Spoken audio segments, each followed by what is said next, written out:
In order to mitigate some lenders' risks, they require mortgage covenants, and they're in an effort to limit the downside. They're trying to protect the collateral value, which relates to maturity risk, but they're also trying to protect the cash flow that the property generates.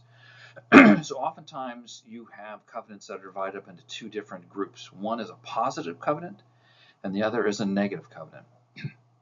Now, a positive covenant requires a borrower to take some type of action, and a negative covenant basically restricts what a borrower can do.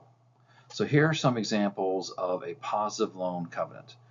So the borrower basically has to provide periodic updates, financial updates. They have to get an annual appraisal. They have to notify a lender of any time that they're sued. If there's any sort of structural defects, which they're going to have to come out of pocket to pay for major capital expenditures, the borrower wants to know about that. Negative loan covenant examples, a couple examples are the lender's got to approve all new major leases or any sort of modifications to existing leases. Now, again, the borrower or the lender is very concerned about the property being able to generate enough cash flow to pay off their mortgage payments.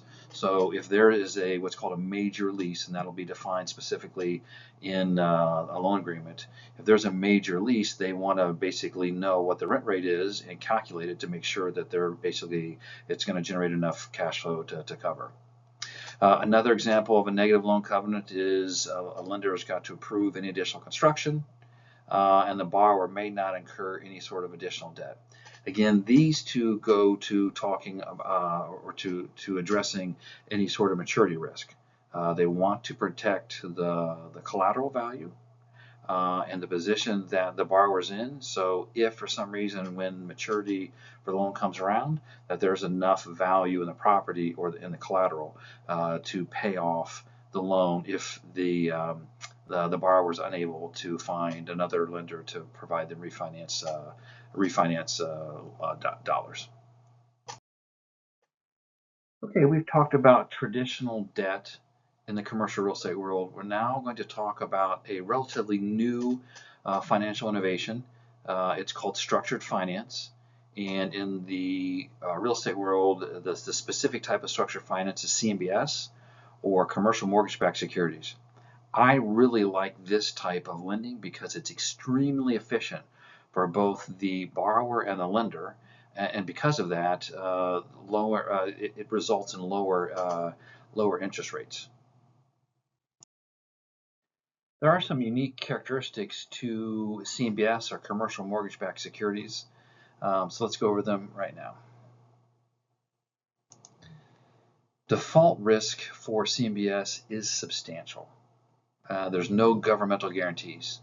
So a CMBS security is a pool of commercial mortgages that are put together, and the money that those mortgages generate are structured in a specific way, which we'll talk about a little bit in a second.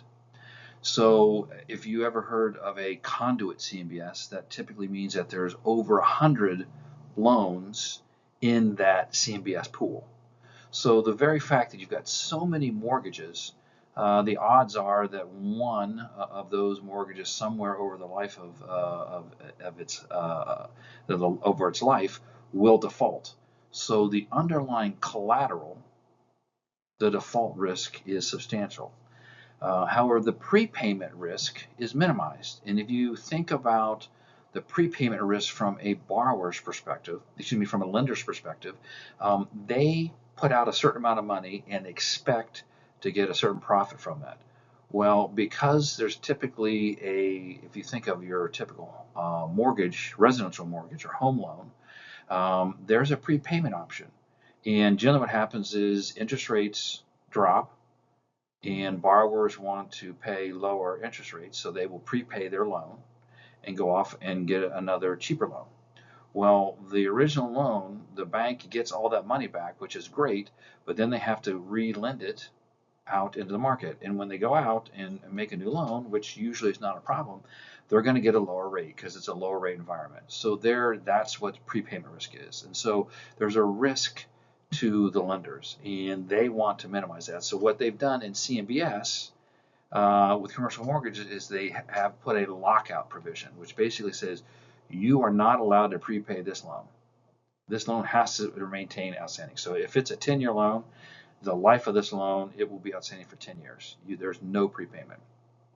Now that isn't very handy or beneficial sometimes to borrowers, so they've built in a provision that's called defeasance, or sometimes the borrowers are allowed to defease a commercial mortgage loan if it's in a CMBS pool.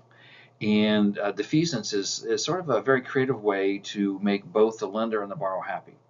So when a loan is defeased, the borrower goes out and builds or buys a bunch of securities that produce an income that mimic what their loan payments would be. And typically they're required to go out and buy U.S. Treasuries. So if a borrower wants to get out of a loan and they want to exercise their option to defease the loan, they will go out and they will buy a bunch of U.S. Treasuries that generate cash flow that exactly mimic their loan payments. The payments will be in the exact amount, and they will occur on the exact same date.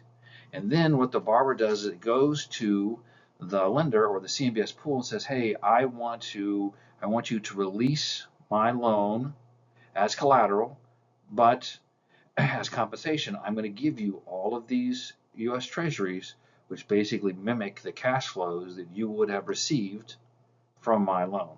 And typically the CMBS pools are very happy with that because they get the same cash flow amount, they get it on the same date, but they're also probably upgrading the credit risk.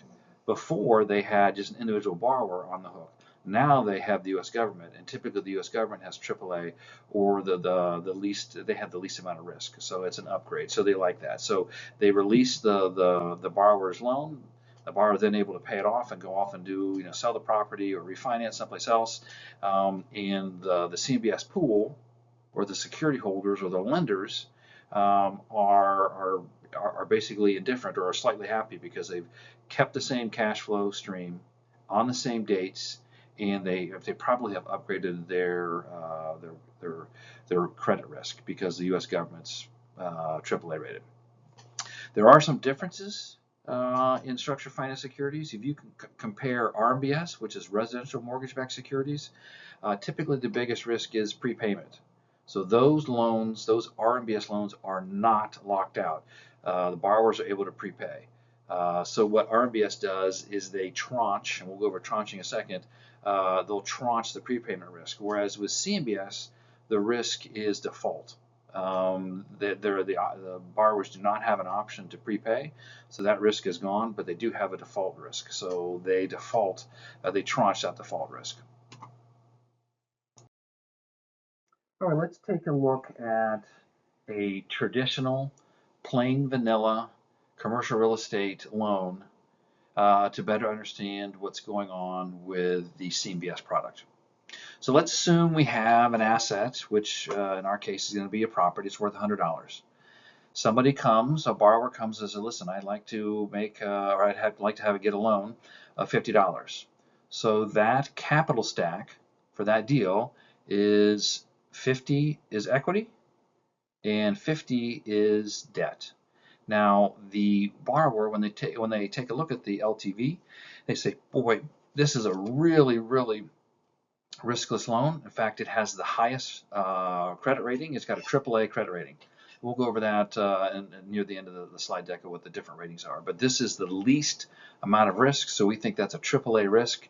We feel good about that. Okay, so we have our same scenario, but let's say that the borrower comes and instead of saying, hey, I want to borrow 50, they say, I want to borrow $70.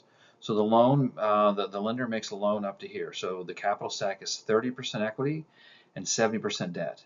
Now, when the bank looks at that, they said, wow, geez, a loan up to 50, we feel pretty good with that. That's a AAA loan. But boy, if they want all the way up to 70, there's more risk there. That's more leverage.